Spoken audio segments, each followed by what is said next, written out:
গুৱাহাটী চিকিৎসা মহাবিদ্যালয়ৰ প্ৰাক্তন ছাত্ৰ মঙলদৈ নিবাসী ডাক্তৰ মৃণাল চৌধুৰীয়ে মোক এদিন হোৱাটছআপত এটি গীত দিলে যাতে গীতটি সুৰেৰে সজাই তেওঁক শুনাব পাৰোঁ। এগৰাকী কবি, গীতিকাৰ, প্ৰবন্ধকাৰ, উপন্যাসিক, আলেখ্য লেখক, সমাজ সংগঠক, দাতা আৰু মানৱ বিৰোধী চিকিৎসক হিচাপে মানুহৰ হৃদয়ত স্থান দখল কৰিবলৈ সক্ষম হোৱা ডাক্তৰ চৌধুৰীৰ জীৱনশৈলী বহু গুণেৰে বিশুদ্ধ। 2015 চনত সব্যসাচী নামৰ গ্ৰন্থখনিত তেওঁৰ জীৱন পৰিক্ৰমাৰ কিছু কথা মই সন্নিৱিষ্ট কৰিছিলোঁ। অসুস্থতাৰ হেতু তেওঁ বৰ্তমান বাংগালোৰ হাস্পতালত চিকিৎসাধীন।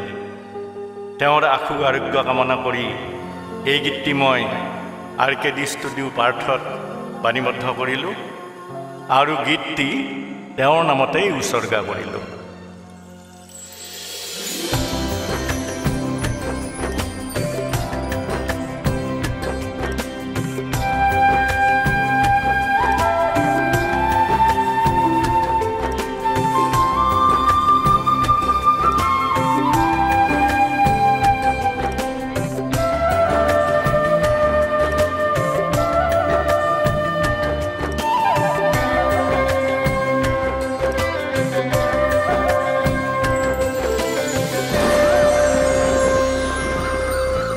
যাকে যাকে বৰষুণ পৰিয়ে আছিল, তৰাবৰ আকাশত অস্থিৰ হৈছিল, গছৰ ডালত পৰি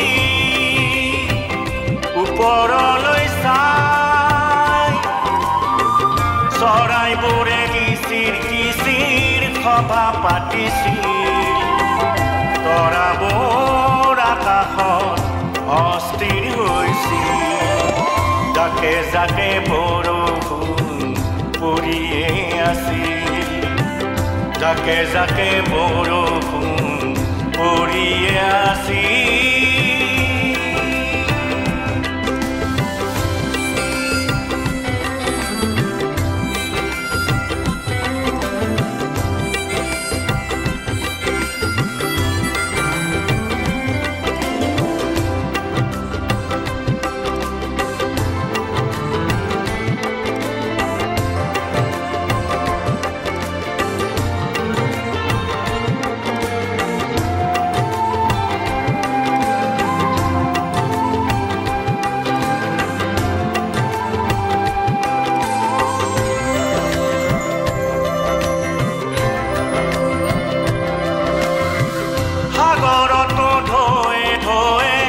কথা পাতিছিল উত্তালত লপোৱা পপোৱা নানান নাচত নাচিছিল,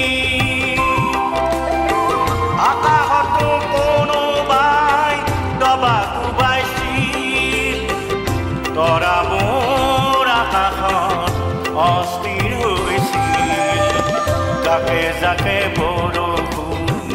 পৰিয়ে আছিল, যাকে যাকে বৰষুণ পৰিয়ে আছিল।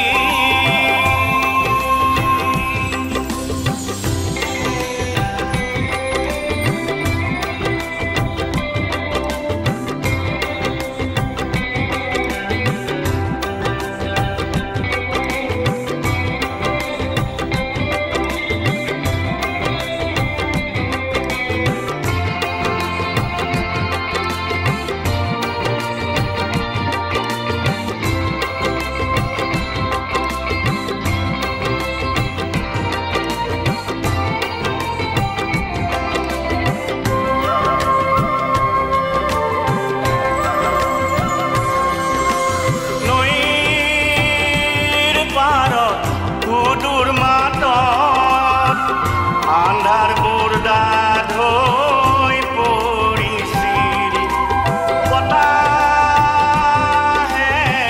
বতাহে কোবাই ধৰা তল স্থিৰ কৰি তুলিছিল, লৰি লৰি কলীয়া মেঘবোৰ ভাগৰি